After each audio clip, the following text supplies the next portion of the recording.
बिस्मिल्लाहिर्रहमानिर्रहीम। मैं हूं नुमान सदीक और आज के लेक्चर में हम डिस्कस करेंगे लॉ ऑफ मास एक्शन। गुल्डबर्ग और वेग ने 1869 में ये लॉ पेश किया था। इस लॉ की स्टेटमेंट ये है, the rate at which a substance react is directly proportional to its active मास।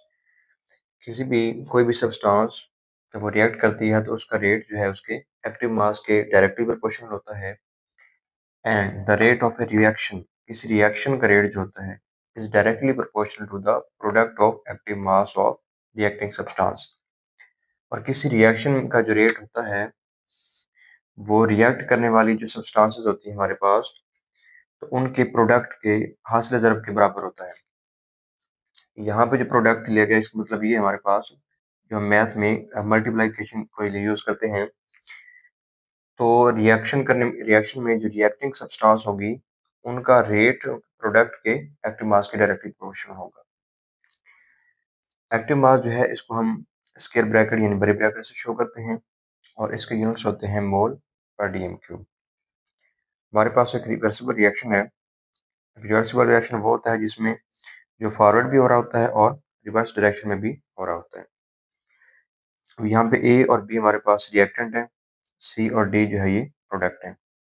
के एफ फॉरवर्ड रेट कांस्टेंट है, के आर जो है वो रिवर्स रेट कांस्टेंट है। यहाँ पे जो रेट फॉरवर्ड रिएक्शन का रेट होगा, rate of forward reaction is directly proportional to the reacting substance. Reacting substance हमारे पास ए और बी है, तो ए बी रिएक्टिंग सब्सटेंस हैं और इनका जो प्रोडक्ट है यानी हासिल ज़रब के डायरेक्टली प्रोपोर्शनल होगा। ये वाला साइन यहाँ पे ख़त्म करेंगे तो कांस्टेंट आ जाएगा और के एफ लिखा हमने। के एफ का मतलब है कि रिएक्शन जो कि फॉरवर्ड है, इसलिए के एफ का मतलब है कि forward rate constant. For reverse reaction के लिए जो रेट होगा डायरेक्टली प्रोपोर्शनल होगा सी एंड डी के। रिवर्स रिएक्शन का मतलब होता है बैकवर्ड रिएक्शन, यानी रिएक्शन जो है वो बैकवर्ड डायरेक्शन में जा रहा है। इसमें ये रिएक्टिंग सब्सटेंस होगी हमारे पास, तो इसलिए जो इसका रेट है वो सी और डी के डायरेक्टली प्रोपोर्शनल है। इस साइन को हम खत्म करेंगे तो हमारे पास के आर आ जाएगा। के कांस्टेंट है और आर का मतलब है रिवर्स रिएक्शन। के आर का मतलब होगा रिवर्स रेट कांस्टेंट और सी और डी जो है हमारे पास ये रिएक्टिंग सब्सटेंस होगी। तो के एफ क्या है? K F is forward rate constant, K R is reverse rate constant.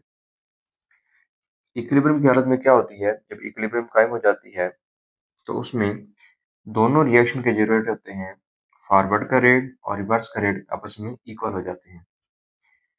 तो अब फॉरवर्ड रेट का जो हमारे पास एक्सप्रेशन था उसको लिखेंगे और रिवर्स रिएक्शन का जो एक्सप्रेशन है उसको लिखेंगे।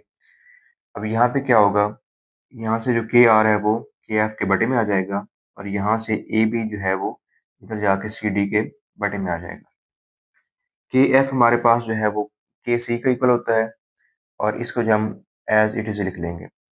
के सी जो हमारे पास इसको हम इक्विलिब्रियम कांस्टेंट कहते हैं।